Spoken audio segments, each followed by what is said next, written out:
Teka-teki pemanggilan skuad Garuda akhirnya terjawab sudah. Sesuai prediksi, ada beberapa pemain baru masuk. Tapi ada juga yang pada akhirnya harus tak dipanggil, mengingat slotnya terbatas. Di setiap matchday, memang pasti ada saja kejutannya. Kali ini Stefano Lillipali, Reza Arya Pratama, jadi kejutan yang tidak pernah terbaca oleh siapapun sebelumnya, bahkan gak ada media yang membahas. Tapi di balik itu, banyak nama yang hilang dan dipertanyakan. Seperti hilangnya Ragnar Oratmangun, sempat menghebohkan jagat sepak bola tanah air yang bertanya-tanya, tapi akhirnya Wahaji muncul ke permukaan buat klarifikasi sendiri. Ia ternyata sedang dalam masa pemulihan, jangkitan virus yang hinggap belum juga teratasi. Sehingga istirahat jadi pilihan satu-satunya demi kesehatan Ragnar dan skuad. Lalu yang bikin semuanya bertanya-tanya, kenapa Elkan Big Begot yang jelas-jelas udah sampai di Bali nggak ada di daftar Garuda Calling, dan satu nama lagi Cyrus Margono juga, padahal udah disambangin secara langsung oleh tim kepelatihan. Nggak masuk skuad tuh, malahan kiper lain lagi yang masuk. So, apakah masalah strategi, masalah pribadi, atau apa? Mari kita bedah semua alasan yang terjadi pada mereka.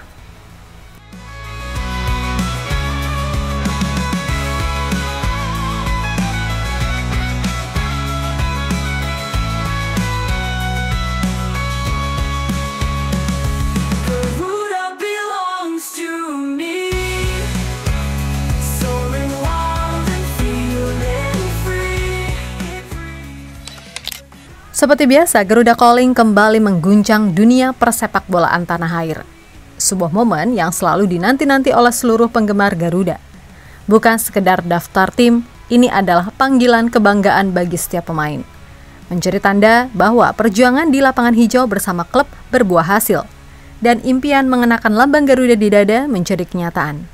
Tapi yang membuat Garuda Calling selalu menarik adalah kejutan di balik nama-nama yang dipanggil. Siapa yang terpilih? Siapa yang kembali? Dan PSSI bersama tim kepelatihan secara resmi mengumumkan pemanggilan pemain timnas Indonesia untuk mengikuti pemusatan latihan atau training camp di Bali. Latihan ini jadi bagian dari persiapan menghadapi dua laga krusial di round 3 kualifikasi Piala Dunia 2026 menatap dua lawan berat yang telah menanti, yaitu China dan Jepang. TC sendiri akan dimulai pada 26 Mei 2025. Total 32 pemain dipanggil. Sebuah komposisi yang menggambarkan keseimbangan antara regenerasi dan pengalaman. Tapi bakal ada beberapa nama yang dicoret. Biasalah, persaingan itu perlu. Yang menarik perhatian ada di sektor penjaga gawang, Reza Arya, kiper andalan PSM Makassar yang akhirnya kembali berseragam merah putih. Ini adalah pemanggilan perdananya sejak era kepelatihan Shin Tae-yong. Kini, dia datang untuk membuktikan diri di bawah kepemimpinan pelatih anyar Patrick Kluivert. Dari lini belakang, Maluku United menyumbangkan kejutan ganda.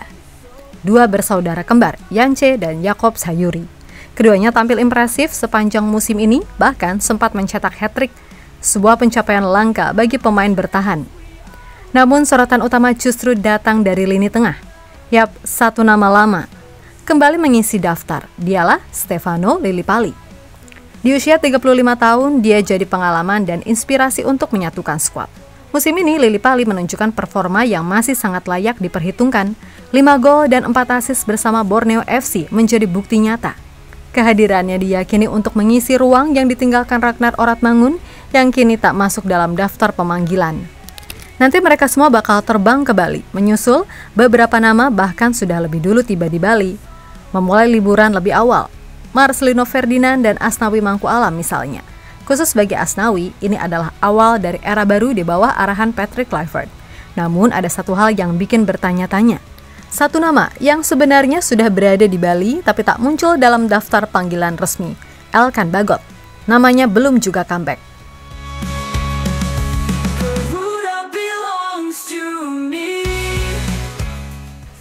Mungkin kalau di matchday sebelumnya sudah sangat jelas Elkan nggak dipanggil kenapa. Waktu itu Big Boy masih fokus karir di level klub. Tapi di momentum sekarang, alasan itu sudah nggak berlaku lagi. Bahkan liburan ke Bali aja masih sempat, ya kan? Bahkan secara performa, ia sedang naik daun di musim 2024-2025 bersama Blackpool. Sang pelatih Steve Bruce bahkan sempat memuji Elkan adalah pemain yang sangat profesional. Selain itu, ia juga sangat deras menyoroti bagaimana perkembangan Elkan dan merasa jika Elkan akan jadi bek yang hebat di masa depan. Elkan pemain yang hebat dan pemain profesional yang hebat. Sayangnya, dengan cedera yang dialaminya, hal itu tidak berjalan sebaik yang diharapkan semua orang. Tidak ada keraguan sama sekali dalam benak saya, ia akan menjadi pemain bertahan yang sangat baik. Sebagai seorang profesional, jika saya menunjukkan grafik di pusat kebugaran, dia memenangkan segalanya. Di balik semua itu, dia memiliki sisi manusiawi yang fantastis. Pelatih Blackpool tersebut dikutip dari media Inggris. Maka dari itu, jangan heran publik sepak bola tanah air bertanya-tanya, apakah ini sebenarnya ada masalah pribadi juga ke pihak federasi? Apakah PSSI juga ada yang belum memaafkan Elkan? Atau Elkan enggan terbuka? Bisa jadi. Bahkan media Inggris, blackpoolgazette.co.uk juga merasa bingung dengan apa yang salah dengan Elkan. Tapi menurut seorang jurnalis olahraga tanah air, Firzi Idris yang sudah sangat menggeluti sepak bola Indonesia menyebut kalau terkait Elkan, dari info yang saya dapat situasinya lebih rumit dari itu. Yap, jadi begitulah kira-kira ada sebuah spekulasi muncul kalau sebenarnya masalah Elkan bukan ke mantan pelatih sebelumnya. Dan setiap Garuda Calling jadinya selalu ada drama netizen yang selalu mencari nama Big Boy. Namun itu juga banyak alasannya, karena Elkan adalah sosok gerbong pembuka jalan pemain keturunan. Lalu dari segi postur dan kaki kiri, sebagai kaki utamanya juga sangat dibutuhkan. Wajar jika semua menghargai sosoknya.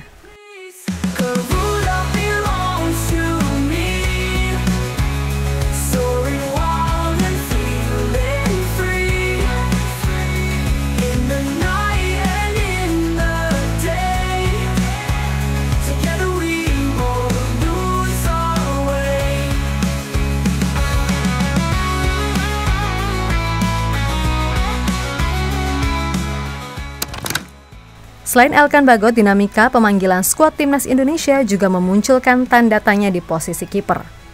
Di mana satu keputusan mengejutkan datang dari tim kepelatihan. Di tengah pantauan serius terhadap Cyrus Margono, justru Reza Arya yang kembali dipanggil ke timnas. Padahal pelatih kiper baru, Sjoerd Woudenberg, bahkan sempat terbang langsung ke Kosovo, ke markas klub Cyrus, KF Dukakjini. Sebuah sinyal kuat bahwa Margono mulai masuk radar timnas, sesuatu yang tidak pernah terjadi di era Shin Tae-yong. Namun pada kenyataannya berkata lain. Dari 3 slot penjaga gawang, tak satu pun diberikan kepada Margono. Reza Arya justru jadi pilihan untuk melengkapi skuad untuk TC bersama Pas, Emil Audero, dan Hernando Ari. Padahal situasi cukup mendesak. Kiper utama Martin Pas terkena skorsing dan dipastikan absen saat menjamu China 5 Juni nanti. Artinya Emil Audero hampir pasti tampil sebagai starter dan kursi cadangan pun terbatas. Banyak yang menduga ini adalah langkah hati-hati. Mungkin Kluivert dan tim pelatih masih butuh waktu untuk melihat kesiapan Margono lebih dalam. Atau bisa jadi yang paling masuk akal, Cyrus Margono sengaja disiapkan untuk mendapatkan kesempatan di tim kelompok umur, terutama untuk timnas U23. Di tahun ini juga punya agenda, ya kan? Mengingat Gerald van den Berg belakangan ini memang sedang gencar mencari pemain, maka bisa jadi mengutus pelatih kiper baru, Sjoerd Woudenberg, adalah sebuah bantuan untuk memantau.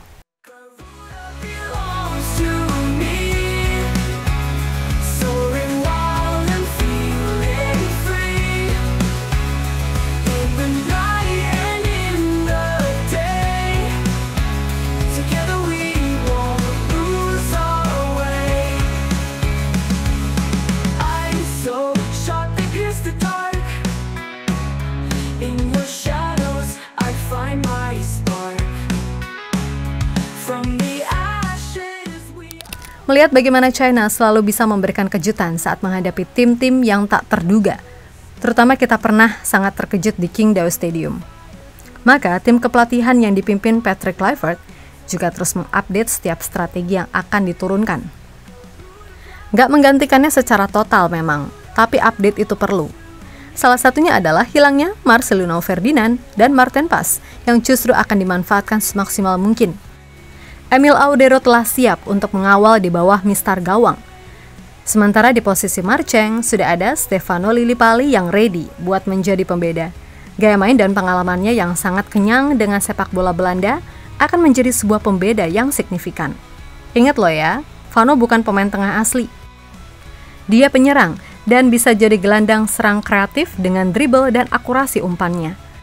So, dia bisa jadi pemeran baru dalam strategi yang bisa makin matang.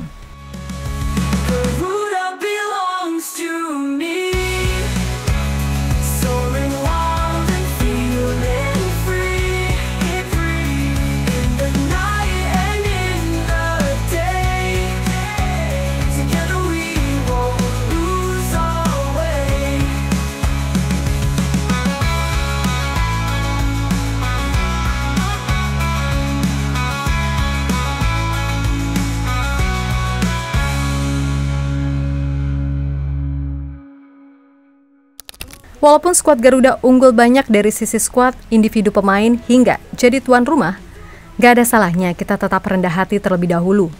So, media China malah koar-koar nih, di mana 163.com menyoroti nama-nama Garuda Calling yang kurang menit bermain di klubnya, meskipun rata-rata mereka berkiprah di Eropa. Mereka menganggap kualitas diaspora kita gak ada bedanya dengan pemain timnas China. Perlu diketahui, meskipun tim Indonesia sudah mendatangkan pemain-pemain naturalisasi di segala aspek, sejumlah besar pemain yang bermain di Eropa tidak bisa mendapatkan menit bermain yang stabil di klub tersebut.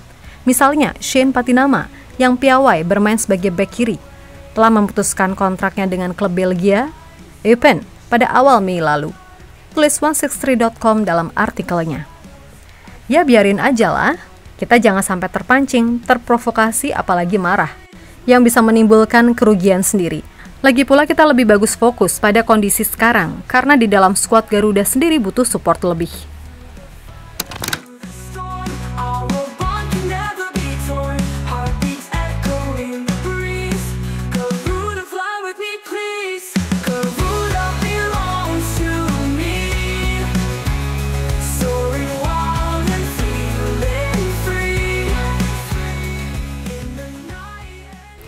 Ya, pada akhirnya memang kemenangan harus kita perjuangkan sendiri. Nggak butuh validasi tim lain, bantuan dari manapun, atau bahkan dukungan dari media asing. Karena saat kita menang, mungkin mereka ikut merayakan. Tapi di saat terpuruk, ya udah, nggak peduli juga ya kan? So, tetaplah merendah seperti yang selalu diajarkan timnas Jepang dulu. Tapi optimis bisa menuju panggung dunia.